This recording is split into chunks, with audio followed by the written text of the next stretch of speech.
Assalamualaikum warahmatullahi wabarakatuh.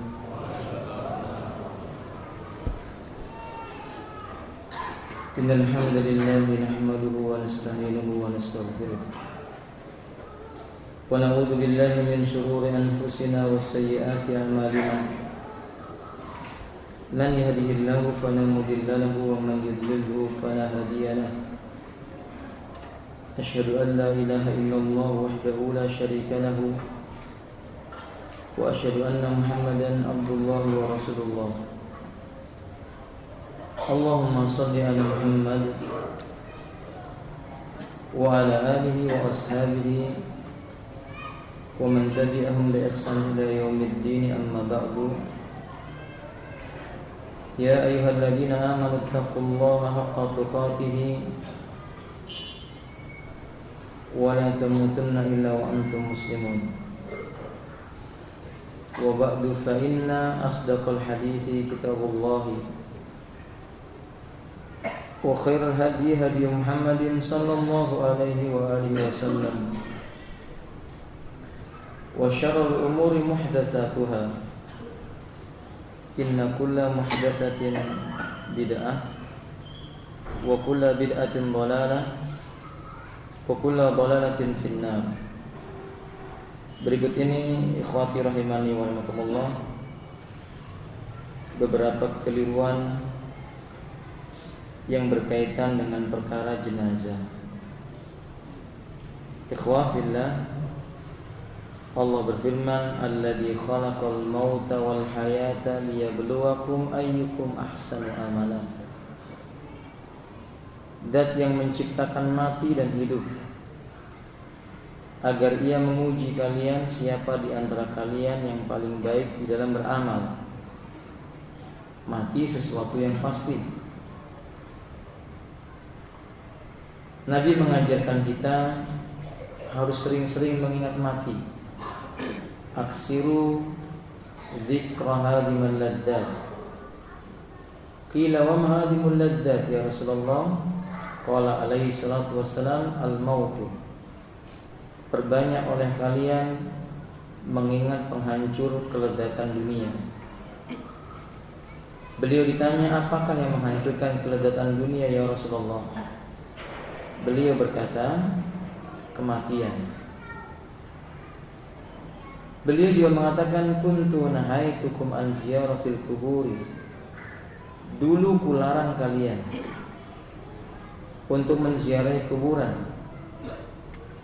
Fazuruha, sekarang kalian boleh menziarahinya. Fa inna tudzakirukumul akhirah, karena menziarahi kuburan itu mengingatkan kepada kalian tentang negeri akhirat, yaitu ingat mati. Dan ini sifat orang soleh, di mana mereka memahami firman Allah Subhanahu wa taala, likulli ummatin ajalun. Setiap umat manusia maka dia ada batas usianya. Nah, maka saudara kaum muslimin rahimani wa ta'ala, belajar tentang yang berkaitan dengan mati penting. Terutama kita hidup di akhir zaman, di banyak manusia melupakan tata cara penyelenggaraan jenazah yang dituntunkan oleh syariat. Banyak sekali penyimpangan dalam permasalahan penyelenggaraan jenazah, yakni menyelisih sunnahnya Nabi SAW. Mulai dari mentalkin seseorang sampai dengan setelah pemakaman, begitu banyak kekeliruan dan penyimpangan yang terbiasa terjadi di tubuh umat di negeri ini. Maka kita lihat satu persatu insyaallah beberapa kekeliruan di dalam penyelenggaraan jenazah. Kekeliruan yang pertama, di mana sebagian kaum muslimin ketika ditimpakan oleh Allah mudarat wa mahma istadda bil marad, penyakit yang makin lama makin bertambah keras. Kemudian di antara mereka ini ada yang tidak tahan dengan penyakitnya lalu meminta untuk mati. Padahal meminta mati tidak boleh, kecuali minta mati syahid. Seperti yang Umar ucapkan dalam doanya, Allahumma rzuqni syahadatan fi sabilik wa tawaffani fi baladi rasulik. Ya Allah, wafatkan, ya Allah karuniakan untukku rezeki mati syahid, wafatkan aku di negeri di mana Rasulmu berada. Dikabulkan oleh Allah. Umar wafat di Madinah. Beliau wafat ketika beliau menuju sholat ditikam oleh seseorang yang tidak punya akhlak. Dikabulkan oleh Allah. Yang seperti ini boleh. Tetapi doa minta mati karena tidak sanggup menahan rasa sakit tidak boleh. Abbas, paman Rasulullah SAW, pernah mengadu rasa sakit. Dia merasakan sakit yang keras, kemudian dia minta mati. Fatamanna Abbasul mauta faqala lahu Rasulullah sallallahu alaihi wasallam. Paman beliau meminta supaya cepat mati saja. Nabi kemudian menasihati, ya ammu, wahai paman, la tatamannal mauta, jangan berharap cepat datangnya mati. Fa innaka in kunta muhsinan, karena sesungguhnya bila kamu termasuk orang yang benar melakukan kebaikan, fa antu akharu tazidda ihsanan ila ihsani, diakhirkannya kematianmu itu berarti bisa menambah kesempatan bagimu untuk berbuat kebaikan. Khairul laka, tentu itu nilainya baik buatmu. Wa in kunta musian, kalau kamu sebaliknya orang yang banyak dosa, sesungguhnya diakhirkan kematianmu itu agar engkau bertobat dan itu baik bagi dirimu. Fala tatamannal maut, jadi jangan pernah minta cepat mati. Tapi kalau memang sudah terpaksa, berat rasanya, fa in kana labudda fa'ilan falyakul, kalau memang dia harus terpaksa mengucapkan sesuatu dalam doanya, ucapkanlah Allahumma ya Allah, ahyini ma kanatil hayatu khairal li, hidupkan, sembuhkan aku kalau memang sesungguhnya hidup lebih baik bagi diriku. Wa tawaffani, wafatkanlah aku, idza kanatil wafat khairul li, kalau memang kematian, wafat lebih baik bagi diriku. Ini yang diucapkan oleh beliau, diajarkan oleh Rasulullah sallallahu alaihi wasallam. Karena meminta mati ini putus asa dari rahmat Allah azza wajalla, padahal rahmat Allah sangat luas. Penyakit apapun yang menimpa seorang hamba, nilainya bagi seorang mukmin tetap baik. Menggerutu tentang penyakitnya tidak akan mendatangkan manfaat, hanya menambah mudarat bagi dirinya. Padahal penyakit itu menghapuskan dosa-dosa. Dengan demikian kita melihat betapa banyak kesalahan. Ada orang yang sakit parah minta disuntik mati. Ini salah besar. Yang nyuntik lebih salah lagi. Tolong menolong dalam perbuatan dosa, sama dapat dosanya. Dolim terhadap dirinya sendiri. Padahal orang yang sangat dolim kepada dirinya sendiri, Allah melarang berputus asa. Qul ya ibadiyalladzi asrafu ala anfusihim la taqnatu mir rauhillah, katakan, sampaikan bahwa aku berkata kepada hambaku, wahai hambaku yang telah melampaui batas terhadap dirinya sendiri, la taqnatu mir rauhillah, jangan berputus asa dari rahmatnya Allah. Allah larang kita berputus asa. Jadi kekeliruan pertama, kalau seseorang itu minta cepat dimatikan. Kekeliruan yang kedua, memasukkan orang-orang yang buruk akhlak ketika orang itu sedang sakit parah untuk berjumpa dengannya. Karena ini salah satu sebab untuk datangnya keburukan. Kita dianjurkan bila seseorang diberi oleh Allah ujian yang berat, agar kita yang ada di sekelilingnya mengucapkan kalimat-kalimat yang baik, dan itu tidak mungkin keluar kecuali dari orang yang punya akhlak yang baik. Dan kita tahu Nabi kita mengatakan, man kana akhiru kalami la ilaha illallah dakhalal jannah. Barang siapa yang akhir kehidupannya ucapan la ilaha illallah, dia masuk surga.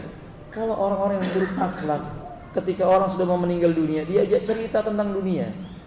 Jangan lupa wasiatmu, harta buat si fulan, perusahaanmu, wariskan kepada si fulan. Kalau orang soleh yang ada di sampingnya, seperti Nabi kepada pamannya, ya ammu, pamanku, kul kalimatan, ucapkan satu buah kalimat, dengan kalimat ini aku akan berhujjah membela engkau di hadapan Allah. Qul la ilaha illallah, ucapkan la ilaha illallah. Nabi kita juga mengatakan inna lillahi malaikatun yatakallamu bilisani adamiyyin. Allah punya malaikat-malaikat yang berbicara melalui lisan-lisan anak Adam. Artinya ketika ada anak Adam yang mengucapkan doa kebaikan bagi seseorang yang sakit, malaikat akan mengaminkannya. Itu kebaikan. Maka para ulama melarang orang yang dalam kondisi sakit parah dikunjung oleh orang-orang yang akhlaknya buruk. Dikunjungi orang musyrik, dikunjungi orang kafir, tidak boleh. Ditolak. Bukankah pengalaman sudah ditunjukkan dalam sejarah, Abu Thalib ketika mau meninggal dunia sudah hampir mengucapkan kalimat la ilaha illallah.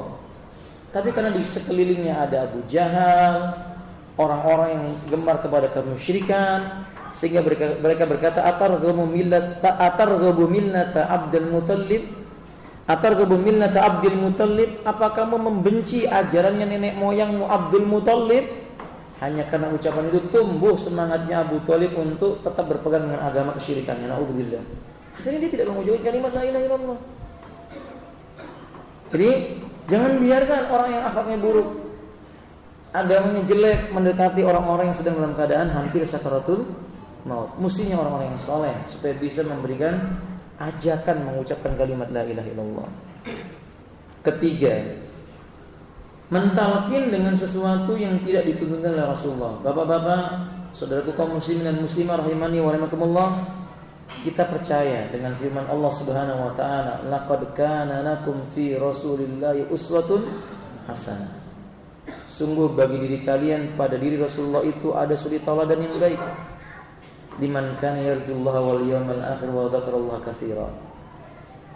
Kita juga percaya sebaik-baik petunjuk adalah petunjuk Nabi. Fa inna khairul hadi hadyu Muhammadin sallallahu alaihi wasallam. Dan kita juga percaya Islam ini telah sempurna. Al yauma akmaltu lakum dinakum, kata Allah. Berarti semua perkara yang membawa kebaikan seorang hamba tidak mungkin tidak diajarkan oleh Rasulnya. Apalagi perkara yang berkaitan dengan ajal seseorang. Nah, maka Nabi SAW menganjurkan, lakinu mautakum la ilaha illallah. Talkinkan. Mautakum itu artinya orang yang hampir mati di antara kalian, agar mengucapkan kalimat la ilaha illallah. Di mana letak kekeliruan orang di zaman sekarang? Mentalkin orang yang mau meninggal dengan lafaz selain ini. Misalnya mentalkin dengan mengucapkan Allah, Allah. Ayo Pak, sebut Allah, sebut Allah. Dia mengira dan berprasangka, sebab kalau kalimat la ilaha illallah takutnya putus di tengah jalan. Ini was-was syaitan, bisikan syaitan. Kalau seandainya benar demikian, tentu Nabi lebih tahu, sahabat lebih memahami, ulama kita telah mengerti. Pasti akan sampai kepada kita berita anjuran dari para ulama, jangan kalimat la ilaha illallah, tapi cukup Allah, Allah saja. Ternyata kan nggak ada. Karena memang setan benci dengan orang yang mengucapkan la ilaha illallah. Tidak ada yang patut diibadai dengan hak kecuali Allah. Sebagian malah nalkinnya agak aneh. Nyebut Pak, nyebut begitu. Akhirnya ketika mau mati dia mengatakan nyebut. Allahul musta'an. Mestinya la ilaha illallah. Sebagian kaum muslimin kurang sempurna katanya, suruh syahadat. Lah syahadat itu untuk orang baru masuk Islam. Abu Thalib yang kafir saja dan musyrik, Nabi cuma memerintahkan dia mengucapkan apa? La ilaha illallah. Qul la ilaha illallah. Bukan mengatakan la ilaha illallah Muhammadur Rasulullah, bukan. Itu Rasul di depan pamannya yang mau meninggal dunia, dan dia tentu tahu bagaimana orang itu masuk Islam sah atau tidaknya. Tapi beliau hanya mengatakan kul bi kalimatin, ucapkan satu kalimat, yang kalimat la ilaha illallah. Itu yang diminta oleh Nabi sallallahu alaihi wasallam. Nah, sebagaimana suruh syahadat, baca syahadat fa asyhadu an la ilaha illallah wa asyhadu anna Muhammad Rasulullah, suruh terjemahnya pula. Ini melampaui batas. Nabi kita berkata, la taghlu fi dinikum, jangan kalian gulu melampaui batas dalam urusan agama kalian. Nabi juga mengatakan, la tata'ammaku fid din, jangan berdalam-dalam mempersulit diri dalam urusan agama. Nabi kita berkata, yassiru wa la tu'assiru, beri kemudahan, jangan diberi kesulitan. Percayalah yang datang dari Nabi itu pasti baik. Gimana Ustaz kalau ternyata dia mengucapkan la ilaha illallah, kemudian dia terputus sampai kepada kalimat la ilaha, tidak dengan kalimat illallahnya saja. Ikhwan, bahasa Arab itu mudah. Kadang-kadang lafaz bahasa tidak diucapkan sempurna, maknanya sudah mencakup keseluruhannya. Saya contohkan kepada antum. Dalam bahasa Arab misalnya ada kalimat dhahaba Umaru ila syuq. Dhahaba Umaru ila syuq. Umar pergi ke pasar. Kira-kira Umar masuk pasar enggak, Pak? Bahasanya Umar pergi ke pasar. Kira-kira Umar masuk pasar enggak? Enggak pakai kalimat masuk di sana, tapi kalimatnya ila. Umar pergi ke pasar. Jelas dipahami bahwa Umar akan ke pasar belanja dan masuk di pasar. Kan begitu kan jelas? Itu makna bahasa demikian. Maka kalau ada orang ingin mengucapkan la ilaha illallah, dohirnya dia ingin mengucapkan kalimat ini, belum sempurna kalimatnya, insya Allah dia masuk kategori orang yang telah mengucapkan kalimat la ilaha illallah. Wah deh, agama ini mudah. Nah, kata dia. Kesalahan yang berapa, Iwan? Sekarang yang keempat. Sebagian kaum muslimin, memang ini khilaf di antara para ulama. Tentu saja dalam masalah khilaf kita melihat dalil karena Al-Quran dan Sunnah karena Allah dan Rasulnya mengajarkan kepada kita berpegang dengan Quran dan Sunnah. Apa khilaf di antara para ulama itu? Menghadapkan arah orang yang mau meninggal dunia ke arah tertentu. Jadi sebagian kaum muslimin mengatakan kalau si fulan mau meninggal dunia, hadapkan ke arah kiblat. Ini pernah terjadi diberlakukan kepada Sa'id ibn Musayyab. Ketika beliau dihadapkan ke arah kiblat, lalu beliau terbangun dari pingsannya, dia berkata, siapa yang memindahkan posisi tidurku? Apakah engkau? Kata muridnya, iya. Kata beliau, bukankah kamu tahu ini orang muslim? Maksudnya orang Islam itu pakai dalil. Masalah mau menghadap kiblat maupun tidak menghadap kiblat ketika meninggal dunia tidak ada masalah, kata beliau demikian. Nah makanya kau bilang tidak dilarang menghadapkan kiblat. Cuman kalau ada keyakinan mesti menghadap kiblat, parahnya di negeri ini bukan menghadap kiblat. Biasanya sudah meninggal dunia, Pak. Bukan sebelum meninggal, ketika sudah meninggal, bingung cari posisi mau menghadapkan mana, dengan keyakinan ben jembar dalani. Apa bahasa Indonesianya, Pak? Hah? Biar jalannya lebar, luas, masuk ke, maksudnya kalau arahnya tepat nanti nih ya jalannya lebar sampai ke tujuan, kata dia.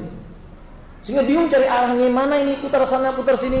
Malah yang lebih parah lagi sebagian mereka di atas kepalanya dikasih lilin atau lampu kecil, katanya biar terang jalannya menuju surga. Enggak pernah sholat, minum khamr lagi matinya.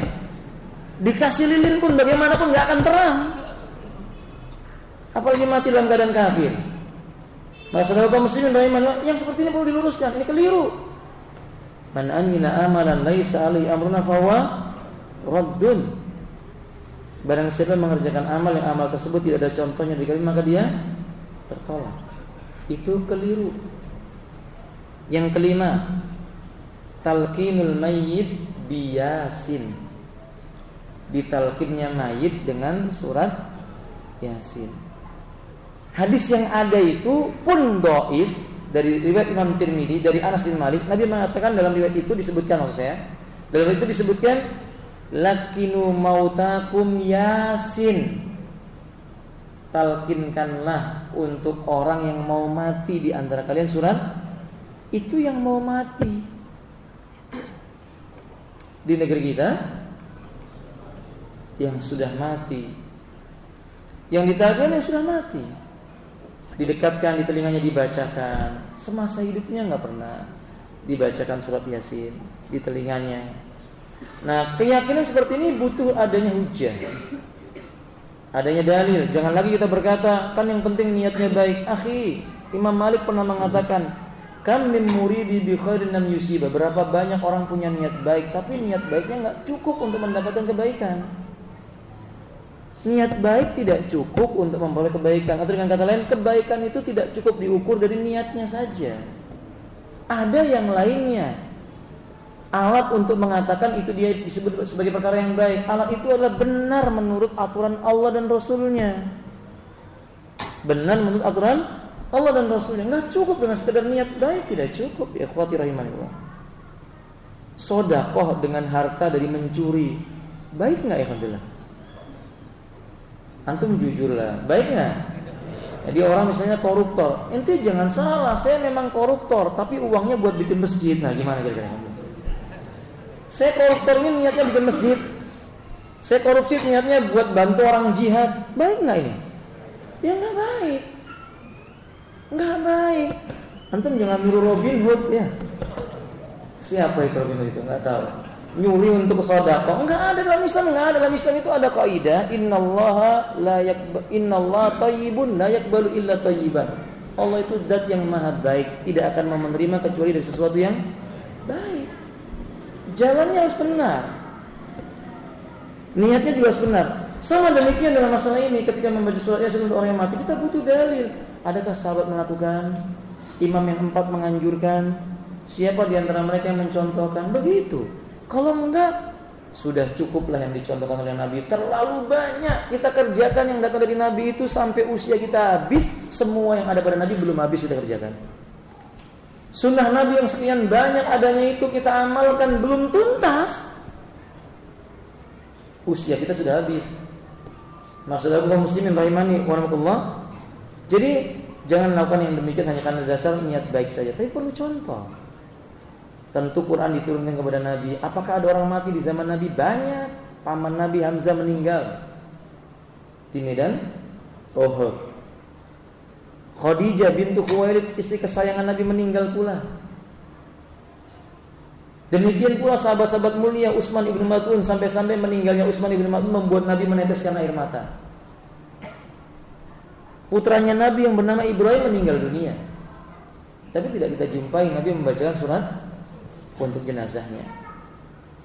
Oke, maka ini perlu diberikan, perlu didatangkan hujah tentang masalah ini. Kalau tidak, maka al-aslu fil ibadati haramun. Hukum asalnya ibadah nggak bisa dikerjakan sebelum ada contoh. Ada orang berkata, kata siapa? Orang bodoh saja kata dia. Kalau ada orang yang mengatakan asal ibadah itu dilarang, buktinya Allah berkata, wa ma khalaqtul jinna wal insa illa liya'buduni. Aku tidak menciptakan jin dan manusia melainkan untuk beribadah kepadaku. Dia salah paham dengan ayat ini. Betul, ayat itu mengatakan Allah menciptakan jin dan manusia untuk beribadah. Tapi ibadah yang kayak apa maksudnya Allah? Bukan ibadah menurut kita, ibadah menurut siapa?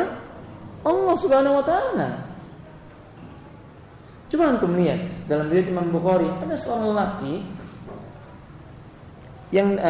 tiga orang lelaki datang kepada Nabi, istrinya Nabi SAW, bertanya tentang ibadahnya Nabi. Setelah mendengar kisah tentang Nabi ibadahnya, mereka mengecilkan ibadah Nabi, lalu berkata, itu kan Nabi, wajar, diampuni sudah Nabi. Satu berkata, aku tidak akan berbuka di siang hari, sepanjang hidupnya akan puasa. Satunya lagi berkata, aku tidak akan tidur sepanjang malam, digunakan sepanjang hidupnya sepanjang malam untuk sholat dan ibadah. Aku ini, dia berkata tidak akan menikah, menggunakan waktunya untuk ibadah siang dan malam.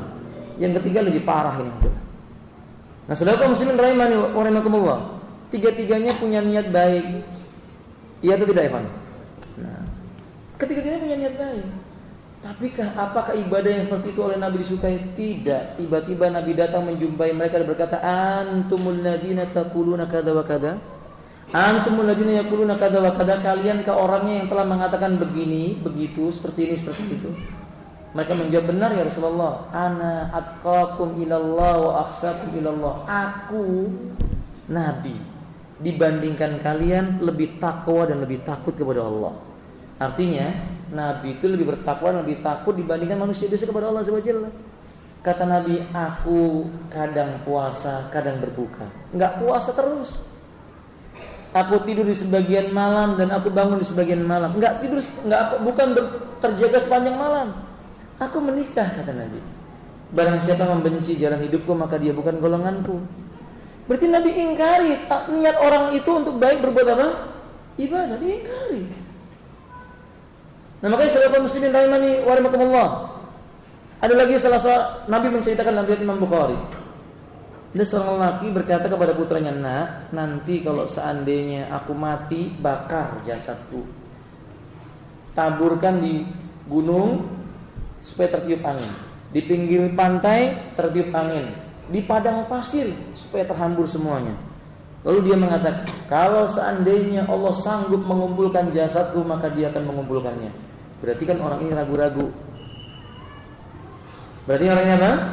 Ragu-ragu dalam masalah keimanannya bahwa Allah itu Maha berkuasa.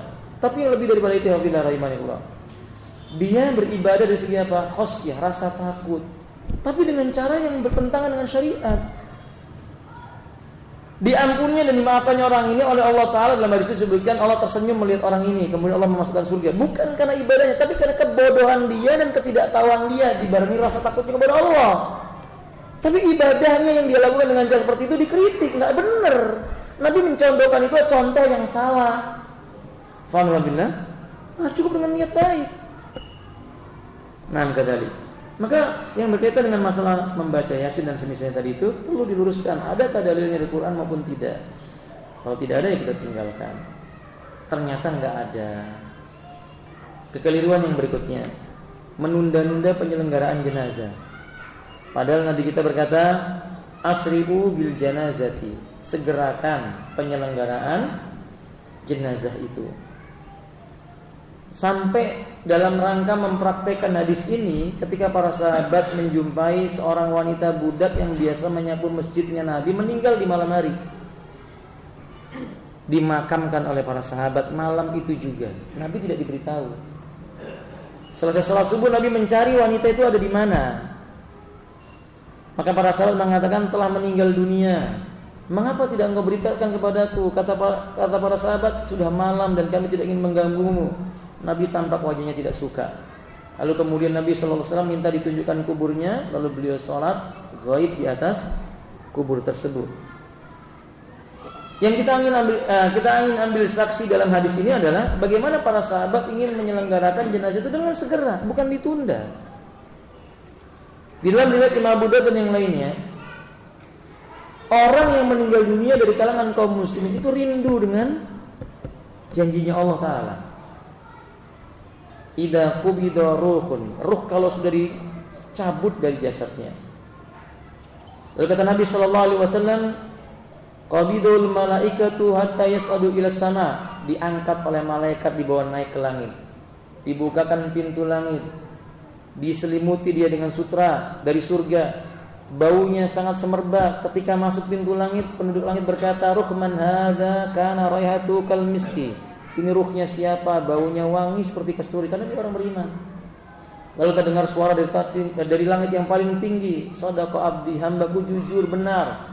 Kembalikan dia ke barzah dengan cara yang baik." Dikembalikan ke barzah. Kemudian didatangi lelaki yang wajahnya rupawan. Lalu dia berkata, "Ana amaluka saleh, amalani ya Rabbi an usahibuka." Aku adalah amal salehmu, diperintahkan oleh Allah menemanimu sampai dibangkitkan hari kiamat.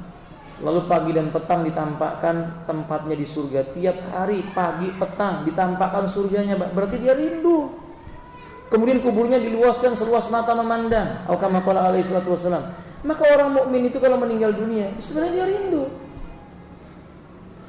Dan menunda-nunda memasukkan ke orang mukmin ke dalam makamnya, ini meniru orang-orang kafir. Orang kafir itu kenapa ditunda sehari dua hari? Karena mereka tahu bakal disiksa. Maka mereka tunda-tunda, Pak. Orang beriman tidak. Orang beriman mereka percaya segala macam dosa tahta masyiatillah, di bawah kehendaknya Allah. Tapi Allah Maha Pengampun.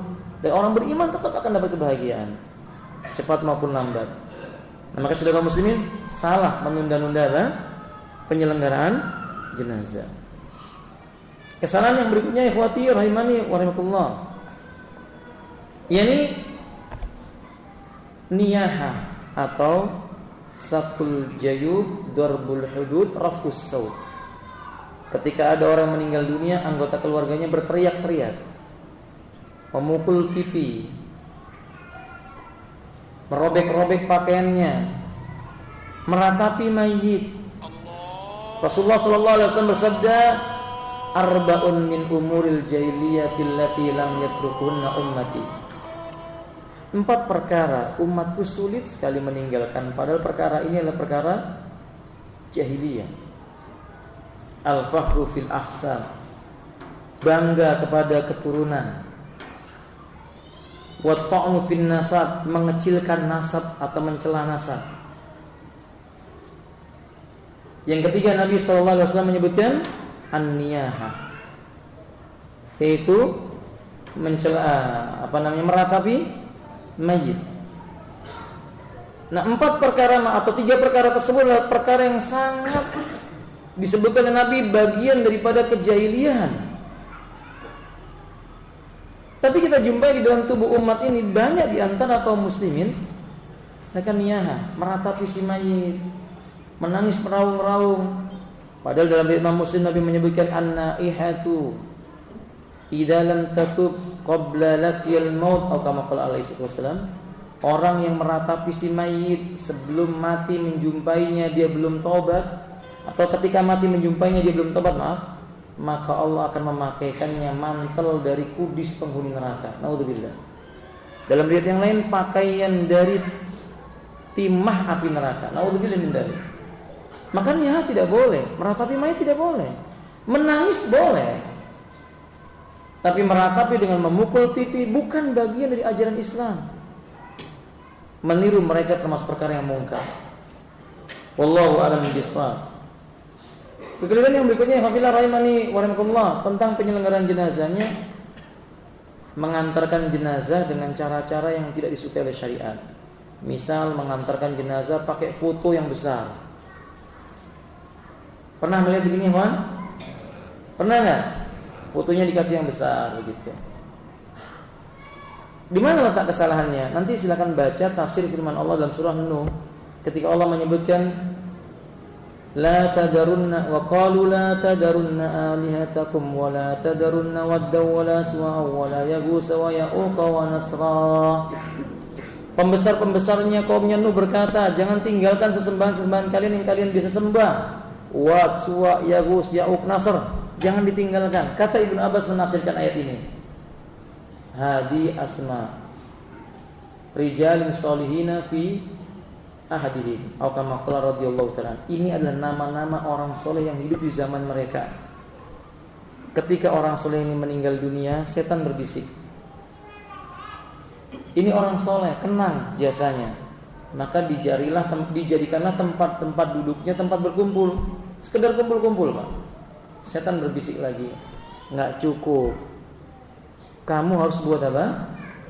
Gambarnya, lukisannya, patung-patungnya dibuat. Akhirnya saudara kaum muslimin rahimahullah, setan berbisik lagi pada generasi yang berikutnya. Ini patung orang soleh, kamu kalau macam-macam berkata begini begitu kualat, harus pakai apa namanya? Sesaji atau tumbal. Jadi tempat ibadah akhirnya. Nah, saudara kaum muslimin rahimahullah, itu nggak dianjurkan ketika orang meninggal dunia itu dikasih foto, itu nggak dianjurkan. Dia nggak mungkin juga bicara kepada kita syukron, nggak mungkin. Maka saudara kaum muslimin rahimahullah, jangan seperti ini. Ini kekeliruan di dalam syariat. Apa kekeliruan dalam pelaksanaan penyelenggaraan jenazah yang menyimpang dari syariat Allah Tabaraka wa Ta'ala.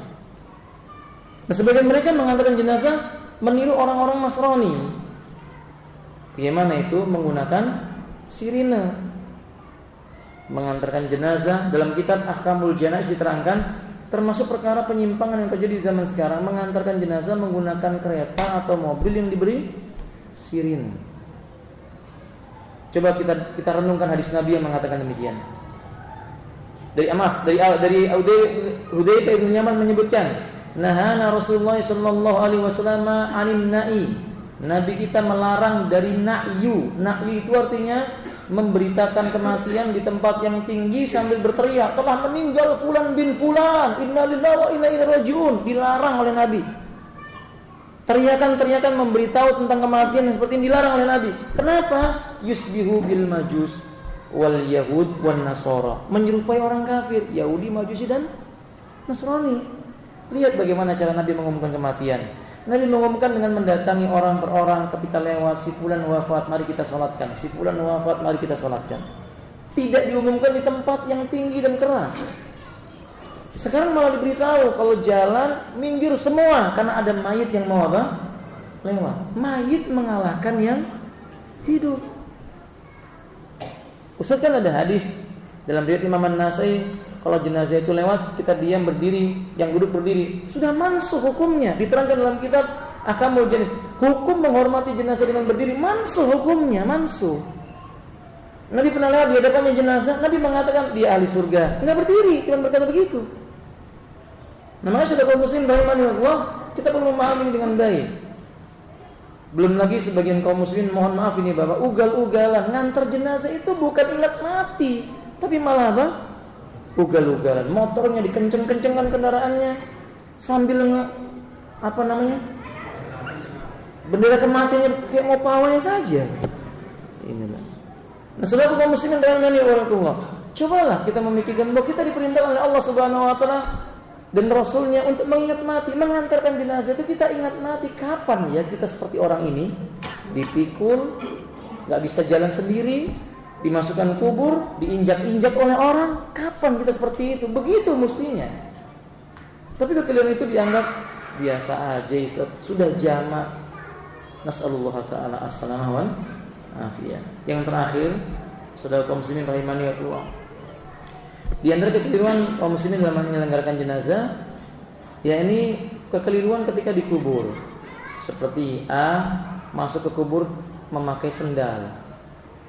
Padahal Nabi sallallahu alaihi wasallam, kata Abdullah ibn Abbas, yamsin Nabi sallallahu alaihi wasallam baina qabrani wa huwa yahmiluna alaihi. Nabi itu melewati dua buah kuburan sambil memegang apa? Sendalnya. Memegang sendalnya. Berarti beliau enggak pakai sendal.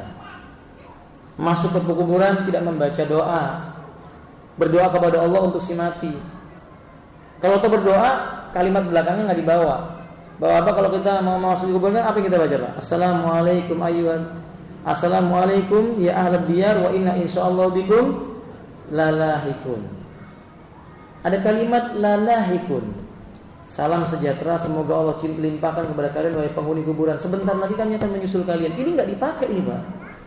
Karena sebagian kaum muslimin cuma dibaca assalamualaikum ya ahlad diyar, kami nyusulnya nanti masih lama lagi kan gitu. Padahal kan sunnahnya justru kita mengucapkan sebentar lagi kita akan menyusul mereka. Fahim? Saran yang berikutnya misalnya memasuki kuburan itu menginjak-injak kuburan, nggak boleh. Umar bin Khattab menyebutkan, demi Allah aku berjalan di atas pedang yang baru ditajamkan lebih kusukai dibandingkan duduk dan berjalan di atas kubur. Kubur kaum muslim itu mulia ya kawan, jangan diinjak-injak. Cuman permasalahannya di negeri kita kuburnya nggak rapi. Akhirnya kita bingung mau jalan yang mana, semuanya kuburan. Nah, kalau memang kondisinya begini berbeda. Kesalahan yang lainnya sebagian kaum muslimin ketika memasukkan jenazah ke dalam kuburnya, yang lain asik duduk di atas kuburan. Yang parah, mohon maaf Bapak, orang memakamkan jenazah dia asik merokok. Kayak dia nggak bakal mati aja. Padahal boleh jadi rokoknya itu yang membuat dia mati dengan izin Allah Taala. Kan begitu Bapak? Janganlah kita bersikap angkuh. Ini dikubur kita ingat apa? Mati. Sebagian orang menggunjing si mayit, padahal orang sudah mati, nggak perlu digunjing. Urusan dia dengan siapa? Allah. Tilka ummatun qad khalat laha ma kasabat wa lakum ma kasabtum. Itu umat yang telah berlalu, bagi mereka apa yang telah mereka lakukan. Bagi kalian bertanggung jawab atas apa yang kalian lakukan. Kalian tidak ditanya tentang apa yang mereka kerjakan, kata Allah Subhanahu wa taala. Wala tusaluna amma kanu ya'malun. Sebagian mereka memasukkan jenazah dengan khurafat-khurafat. Kemudian meyakini harus dilepas ikatnya. Kalau nggak dilepas nanti pulang ngetuk-ngetuk rumah. Saya ya kawan, insyaallah kalau memang yang seperti itu pulang aja, saya bukakan pintu. Saya persilakan masuk, kan nggak jadi mati. Maka saya katakan kepada antum, ini khurafat ya, ini khurafat, ditinggalkan. Imam Al-Albani memasukkan dalam kitab Ahkamul Janaiz bab tentang bid'ah dalam jenazah, salah satunya adalah keyakinan mesti dilepas apa? Tidak wajib, tidak dilepas tidak mengapa. Kemudian diadzankan. Ini nggak ada contohnya. Adzan itu untuk memanggil manusia mengerjakan apa? Bukan untuk memakamkan jenazah. Nah, saya ingatkan kalau Anda baca buku kitab Al-Wajiz terjemah, ada salah terjemah. Pada bab penyelenggaraan jenazah, di sana diterjemahkan ketika Nabi SAW itu dimakamkan, Wada'a ala, ya diletakkan pada Nabi itu labin, dibaca laban. Labin dengan laban beda, Pak. Sehingga diterjemahkan oleh penerjemah itu labin dibaca laban artinya susu. Sehingga diterjemahkan disunahkan jenazah itu kalau dimakamkan disiram air susu. Salah terjemah ini, Pak. Nanti dikoreksi. Yang terbitan saya lupa As-Sunnah kalau nggak salah terbitannya, pustaka As-Sunnah. Yang benar labin batu untuk menutup papan, ditutup dengan batu atau papan. Terakhir Bapak, sayang kaum muslimin sudah tahu makamnya kaum muslimin itu namanya apa, Pak? Lahat. Atau apa namanya? Syak. Lahat itu artinya bagian kubur yang lurus nanti di arah kiblatnya menjorok ke arah kiblat. Ada ruangan di dalamnya. Yang namanya syak, bagian kubur yang lurus, digali lurus, di tengah-tengahnya ada lubang lagi untuk meletakkan jenazah masuk ke dalam lubang itu, namanya syak. Tapi Anda lihat, perhatikan di negeri kita, hampir tidak ada yang menggunakan lahat maupun syak. Kita nggak tahu namanya apa, pokoknya lurus masuk, udah begitu dimasukkan, kasih tutup. Yang benar pilih salah satunya. Kalau tidak lahat, apa? Syak. Jadi mulai sekarang saudara kaum muslimin, kalau kita misalnya minta kepada petugas penggali kubur, kita minta tolong kepadanya dengan cara yang santun. Tolong dibuat syak saja, Pak. Karena di tanah Balikpapan biasanya kalau lahat apa? Runtuh. Jadi syak di bagian tengahnya dalam sedikit. Itu disebut dengan apa? Syak. Dan itu bukan hal yang remeh. Karena Nabi mengatakan al-lahdul lana. Lahat itulah kubur buat kita. Dan Nabi membolehkan syak karena tertentu keadaannya. Kalau bukan syak dan bukan lahat, kubur siapa ini? Oke?